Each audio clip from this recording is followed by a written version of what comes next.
শ্বশুর বাড়িতে ভালো হতে গেলে সবার কথা মতন চলবেন, সবাই যেমনে বলবে অমনি উঠবেন, অমনি বসবেন, দেখবেন সব ভালো। আপনার কোনো মত দেবেন না, দেখবেন আপনি লক্ষ্মী বউ। হাতের পুতুল হয়ে থাকবেন, তাহলে দেখবেন সম্মান পাবেন। ওদের কথা মতন উঠতে হবে, বসতে হবে, যা যা বলবে তা তা করবেন, তাহলে দেখবেন ভালোবাসা পাবেন। আসসালামু আলাইকুম, আপনারা সবাইকে ভালো আছেন, আশা করি আপনারা সবাইকে ভালো আছেন। আমি আলহামদুলিল্লাহ নগদ ভালো আছি। যারা যারা এখন আমার মিষ্টি পরি পেজটাতে ফলো করে নাই, তারা এখনই ফলো করে দিন। যারা যারা ইউটিউব থেকে দেখতেছেন, তারা তারা অবশ্যই ইউটিউব সাবস্ক্রাইব করে দেবেন, বেল আইকনটি বাজিয়ে পাশে থাকবেন। সকালে ঘুম থেকে উঠেই দেখি যে আমার জাল রান্না করতেছে। আমি ওরে যাই জিজ্ঞেস করতেছি আজকে কি করবি, বলতেছে যে মাছ হাতোয়া করবো। তো আমি বললাম যে আচ্ছা ঠিক আছে, তাহলে আজকে মাছ হাতোয়াই হোক। ভালো, প্রতিদিন মাছ গোস্ত এগুলো খাইতে ভালো লাগে না, একটু ঝাল ঝাল কিছু হলে মজা লাগবে। তো ওরে বললাম যে মরিচ বাটা রান্না করলে বেশি ভালো হবে। বললো যে এখন তো কারেন্ট নাই, মরিচ বাটা সম্ভব না, এমনি জাল জাল দিয়ে রান্না করবো। আচ্ছা ঠিক আছে, সুন্দর করে রান্না কর। ওর হাতের রান্না কিন্তু মজা আছে।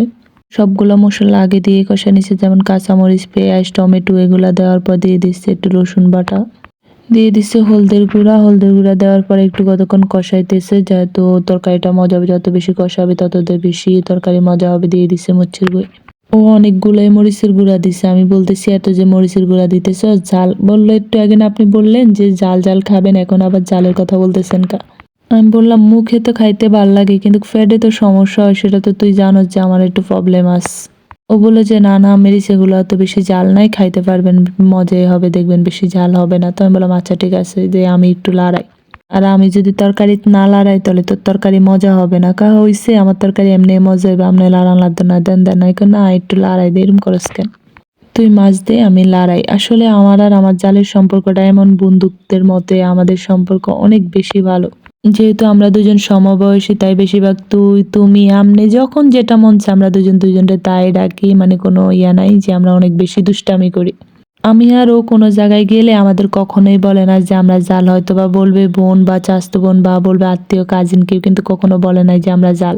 কারণ সব জায়গায় জালে জালের সম্পর্ক ভালো থাকে না। আর আলহামদুলিল্লাহ আমার জালের সাথে আমার সম্পর্ক অনেক বেশি ভালো। আর আমি দোয়া করি যেন আমাদের সব সময় এইভাবে সম্পর্ক থাকুক। আমরা যতদিন একসাথে থাকবো ততদিন যেন আমাদের সম্পর্কটা এমনই থাকুক, কখনোই যেন আমাদের সম্পর্কে খারাপ কিছু না আসুক, কোনো মানুষ যেন আমাদের সম্পর্কের মাঝে না ঢুকতে পারে। তোর কাছে আমার একটাই আবদার, বোন হিসাবে হোক বা জাল হিসাবে হোক, আমি তোর কাছে একটাই আবদার করবো। মানুষ অনেক কথাই বলবে তোর নামে আমার নামে, বইলা লাভ নেই, আমাদের সম্পর্ক নষ্ট করতে যাবে, কিন্তু কখনো কারো কথা কানে নিবি না। যেমন আমি কখনো কারো কথা কানে নেই নাই, তুইও কখনো কারো কথা কানে নিবি না। যদি কথা কানে নেস তাহলে আমাদের সম্পর্কটা খারাপ হয়ে যাবে, আর আমি চাই না কখনো আমাদের দুজনের সম্পর্কটা খারাপ হয়ে যাক। তুই আমার বেস্ট ফ্রেন্ড, তুই আমার সব কিছু, তুই আমার জাল, তুই আমার বোন, মানে যতটুক তুই আমার কাছে ওই বাড়িতে সবচেয়ে পছন্দের মানুষ এখন তুই। আমার সুখের কথা দুঃখের কথা সবকিছু তোর কাছে শেয়ার করতে পারি, আর তুইও তোর দুঃখের কথা সুখের কথা সবকিছু আমার কাছে শেয়ার করতে পারিস। তুই জিনিসটা অনেক আপন। অনেকেই মনে করে যে তুই বলে ডাকা মানে অসম্মান, আসলে না, তুই জিনিসটা আমার মনে হয় যে সবচেয়ে আপন। রক্তের সম্পর্কের মধ্যে যেমন তুই, সবকিছুতে তুই। আমার বোনদের ভাই বোন দুজনকে আমি বলছি তুই বলে ডাক। আন্নে আন্নে ডাকলে কেমন জানি না মনে হয় যে কত পর কই থেকে আসছি কি জানি। আর তুমি জিনিসটা হচ্ছে সম্মান, যাদের সম্মান করে তারা হইছে তুমি। ঠিক আছে আমি ওদের সম্মান করি, তাই বলে যে তোকে তুই বলে ডাকি এটাতে তোকে সম্মান করি না এটা না। আমার কাছে তুই জিনিসটা আপন, তাই আমি তোরে সবসময় তুই বলে ডাকি, তুমি বলেও ডাকি, আবার আন্না বলেও ডাকি, তোরে সবসময় সব বাসায় ডাকি। এগুলা নিয়ে তুই কখনোই রাগ করিস না। আমি জানি তুই কখনো রাগও করবি না, কারণ তুই তো আমার লক্ষ্মী বাবু। কথা বলতে বলতে দেখছি না এদিকে আমাদের রান্না শেষ হয়ে যায়। আমরা দুজনে যখন রান্না করি তখন দুষ্টামি করি আর রান্না করি, এরকমই সবসময় ও ধনিয়া পাতাও দিয়ে দিছে। ও আর আমি সব সময় একসাথে রান্নাঘরে গেলে ও আমায় হেল্প করে, আমি ওরে হেল্প করি। আমরা দুজন দুজনকে সবসময় হেল্প করার চেষ্টা করি, যেহেতু একজনের কষ্ট আরেকজনে নিতে পারি। আর ইদানিং গ্যাসেই রান্না করা হয়, বাইরে আর যাওয়া হয় না, তাই গ্যাসে শর্টকাট হয়।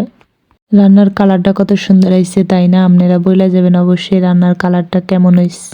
আর আমি আর আমার জাল এমন একটা মানুষ যারা দুইজন দুই রুমে একই বিল্ডিং এ একই সবকিছু, কিন্তু আমরা মেসেজে কথা বলি, ভিডিও কলে কথা বলি, তাও আমরা এক রুম থেকে এক রুম উঠা যাই না।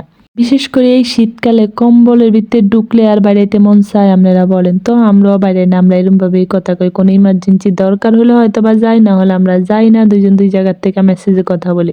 আলহামদুলিল্লাহ আমি জালগুলা খুব ভালো পাইছি, জাল হিসাবে সবাই বেস্ট ছিল। আমার মনে হয় নিজে ভালো জগৎ ভালো, নিজে খারাপ জগৎ খারাপ। তুমি যাকে ভালো দেখবা সে অবশ্যই এমনিই ভালো হবে, আর তুমি যাকে খারাপ দেখবা সে অবশ্যই খারাপ।